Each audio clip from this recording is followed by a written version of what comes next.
এয়া মই গাজৰ, পটল আৰু আলু কাটি লৈছোঁ সৰু সৰু টুকুৰা কৰি, লগত দুটা পিঁয়াজ কুচি কৰি কাটি লৈছোঁ আৰু অকণমান লৈছোঁ বিলাহী চচ লৈছোঁ, আপোনালোকে বিলাহীও ল'ব পাৰে।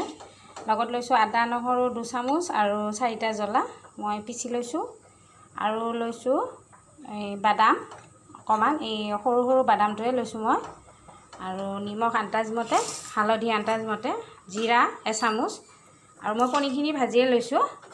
লগত লৈছোঁ এটা ইলাচি, দালচিনি 3টা, দালচিনি এটা, 3টা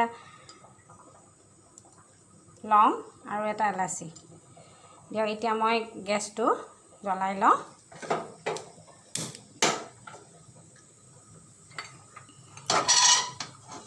তেল অকণ আছিলে, মই সেয়া বনাইছিলোঁ, পনীৰখিনি ভাজি লৈছিলোঁ, আকৌ অকণমান তেল দিম হ'ব।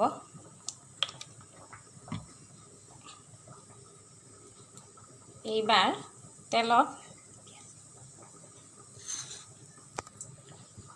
দালচিনি,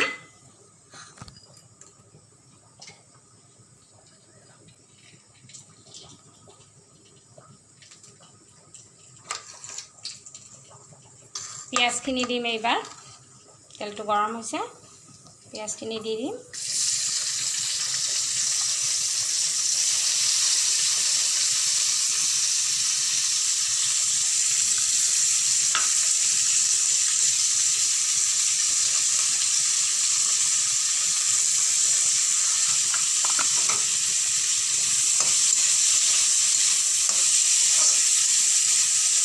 নিমখ অকণমান দিম পিঁয়াজৰ লগত, যাতে পিঁয়াজখিনি গলি যায়। মই অকণমান সময় পিঁয়াজখিনি ভাজিম। অকণমান ভজা হ'ল পিঁয়াজখিনি। এইবাৰ আদা নহৰু পেষ্টখিনি আৰু জলকীয়াখিনি দি দিম, লগত টমেটো চচখিনিও দি দিম। এইবাৰ সেইখিনি ভালদৰে লৰাই ভাজি ল'ব লাগিব।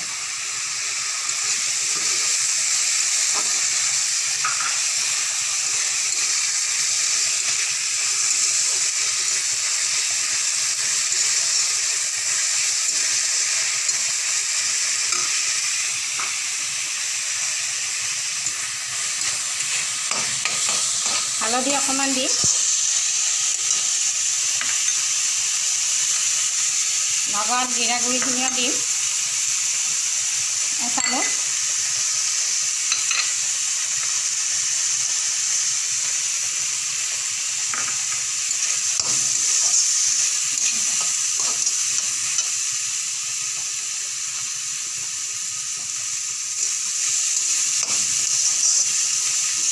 এইখিনি মছলাখিনি ভজা ভজা হৈছে, অকণমান তাত পানী দিম।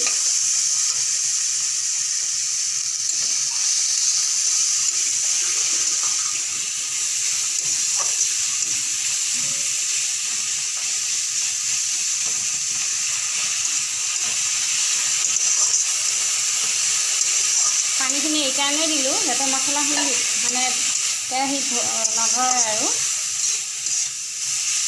জ্বলি নাযায় কেৰাহীটো।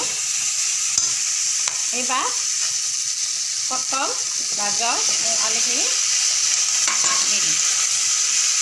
এইখিনি আকৌ অকণমান নিমখ দিওঁ। এইখিনি 15 মিনিটমান আকৌ সিজিব দিব লাগিব।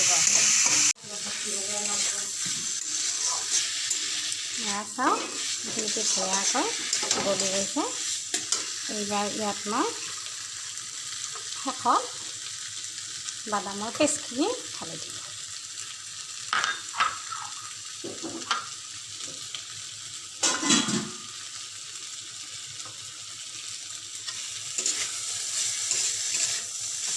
অকণমান ভাজি লওঁ।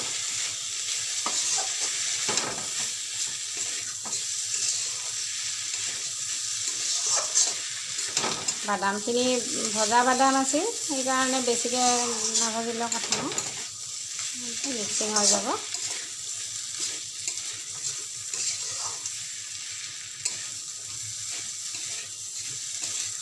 গৰম পানী দিব অলপ।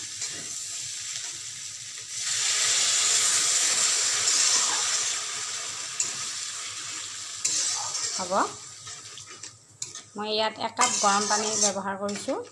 গৰম পানী ব্যৱহাৰ কৰিলে আঞ্জাখনৰ ৰংটোও ভাল হয়। কণীখিনি ঢালি দিলোঁ আৰু সোনকালেও হয়, গেছৰো ৰাহি হয়। এইখিনি 10 মিনিট থাকিলে ৰেডি হৈ গ'ল। এইখিনি ধুনীয়া হয়।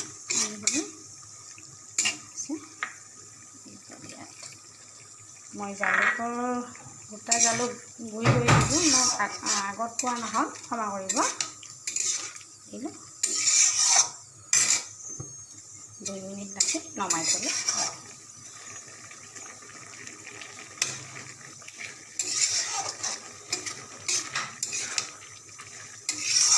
এইখিনি এতিয়া ৰেডি হৈ গ'ল। আপোনালোকে ধনিয়া দিয়ে যদি ধনিয়া দিব পাৰে। এতিয়া বৰ্তমান ধনিয়া নাই, ইয়াত ধনিয়া দিয়ে যদি ধনিয়াও দিব পাৰে। আৰু শেষত গোটেইখিনি হ'ল, খাই চাবচোন, খুব ভাল লাগে। এনেকৈও একেবাৰে সাধাৰণভাৱে বনাইছোঁ, কোনো ধৰণৰ বিশেষ মছলাও নাই।